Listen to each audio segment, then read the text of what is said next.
रविवारची सुट्टी आली की रविवारच्या सुट्टीच्या दिवशी शिरा, पोहे, उपमा असा काही नाश्ता होतो. शिरा, पोहे, उपमा खाऊन तुम्ही कंटाळले असाल तर ही डाळ फराची रेसिपी तुमच्यासाठी. तर डाळ इथं हरभऱ्याची भिजत घातलेली आहे 1 वाटी अर्धा तास आणि त्याच्यानंतर इथं 1.5 वाटी रवा भिजत घातलेला आहे. मीठ वगैरे टाकून घट्टसर भिजू दिला.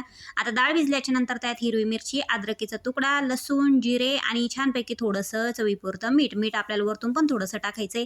हे चांगलं मिश्रण बारीक करून घेतलेलं आहे आणि त्याच्यानंतर चिरलेली कोथिंबीर, हळद, परत थोडीशी मीठ, हे मिश्रण चांगलं घट्टसर भिजून एका साईडला ठेवून द्यायचंय.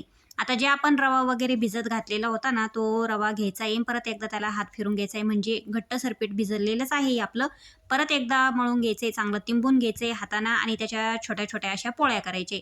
पोळ्या करा वाटल्या तर पोळ्या करा किंवा छोट्या छोट्या पुऱ्या करा. परंतु मी इथं 1.5 वाटी रवा आहे तर 3 पोळ्या छोट्या छोट्या होणार आहे आणि जाडसर ठेवायचे आहे. तर मी इथं याची पोळी लाटून घेतलेली आहे.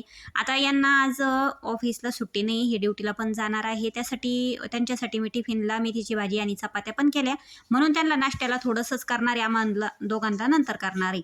तर इथं जाडसर पोळी लाटून घेतली. आता इथं मी ग्लासाना छोट्या छोट्या पुऱ्या कट करून घेतल्या. तुम्ही वाटीना ग्लासाना कशाना पण करू शकता. या छोट्या छोट्या पुऱ्या लाटून घेतल्याच्या नंतर ह्या पुरीमध्ये छानपैकी जे स्टफिंग तयार करून ठेवलेलं होतं आपण हरभऱ्याच्या डाळीचं, ते भरून घ्यायचंय आणि जास्त प्रेस न करता थोडंसं हलगत हाताने प्रेस करायचं आणि छान असं भरून घ्यायचंय.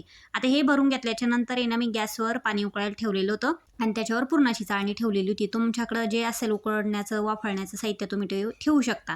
छान इथं पुरणाची चाळणीवर हे असं काही वाफवून घेतलं. 10 मिनटं अलटीपलटी केलं, परत एकदा 5 मिनटं होऊ दिलं आणि त्याच्यानंतर कढईमध्ये तेल टाकलं, जिरे मोहरी टाकली आणि हे जे आहे केलेलं डाळ फरं ती छानपैकी असं फ्राय करून घेतलं. तुम्हाला हवं असलं तर तुम्ही लाल मिरची पावडर वगैरे पण टाका वरतून, पण मी नाही टाकले कारण मी इथं छान अशी चटणी करून ठेवली होती. आता ही डाळ फराची रेसिपी तुम्हाला जर आवडली असेल तर व्हिडिओला लाईक करा, चॅनलला सबस्क्राईब करा. बाय.